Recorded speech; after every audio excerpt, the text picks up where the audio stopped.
are you all? I hope you're doing well. Some Cuba updates. I've been really interested in this story. So they are still blacked out. Everyone in Cuba has an internet blackout except for the government. So the government can give us updates. Everyone else is still blacked out. Ron DeSantis recently came out and said that he's trying to urge private internet providers and the United States to give people in Cuba, the Cuban dissidents who are out protesting, to give them internet access so they can organize. I don't know how that's possible. I read in this article they can beam a satellite over there or some kind of business. If you know, let me know. That's way above my pay grade. Have no idea how that works. So that is happening. There was also a reporter who was arrested while reporting. She's a Spanish reporter, 28 years old, and she wasn't joining the protest. She was just reporting on it and was arrested. She's still being held as far as right now, and the Spanish Prime Minister has come out and spoken asking for her immediate release, and this is what her father said. So he said, "I have been told by the Cuban authorities that they are going to charge her with contempt and public disorder. They are going to leave her at the police station for another 72 hours before she comes before a prosecutor. I have not been able to see my daughter. They say it is because of the risk of COVID-19. Orlando Acosta said about 15 police officers raided his daughter's rented flat with dogs and seized her work computers. He was told she must vacate the premises immediately. Camila Acosta previously had been forced to leave, other rented accommodations because she has criticized the Cuban government when she was abroad," her father said. Orlando Acosta said he was told by the Cuban government that his daughter should leave the island forever.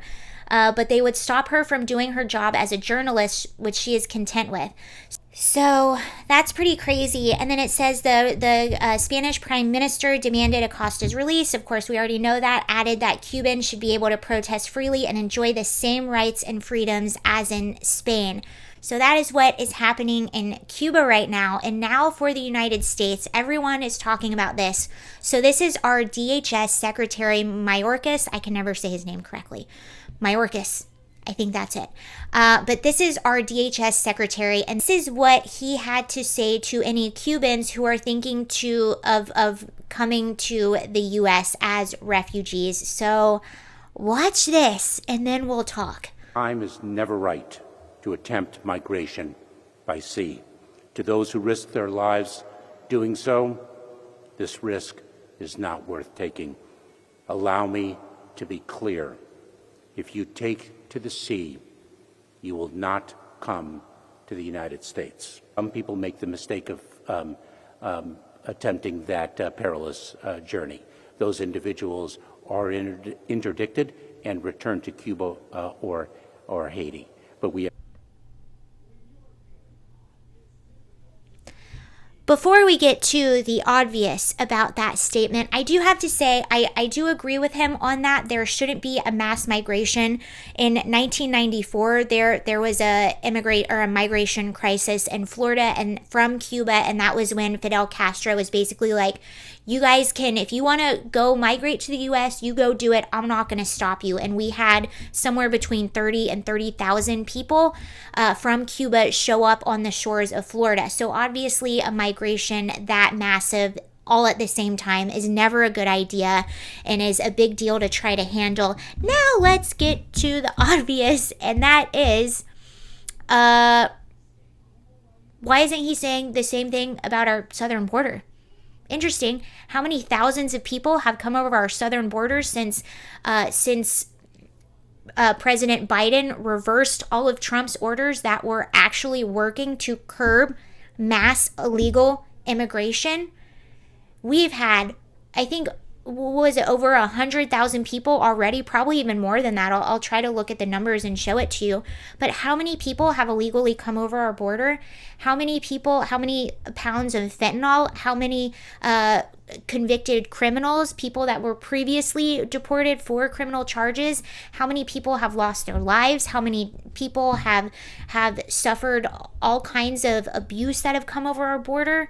The cartel is basically running our southern border right now, and he hasn't said anything about that. So yes, I agree with him, but why aren't we showing the same type of leadership on our southern border? What the heck is going on? This administration is just an absolute crapshoot.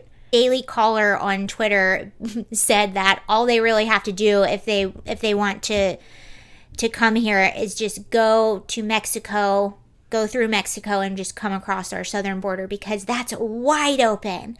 I mean, it's so hypocritical. And it's crazy. You always know that, government is there's special interests, there's this and that.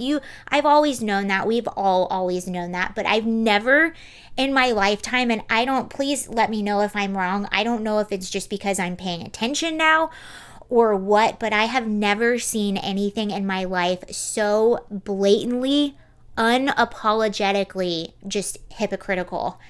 But anyway, that's just a little bit of update on what's going on in Cuba. Let me know what you guys think about everything, and I hope you have a fabulous Wednesday.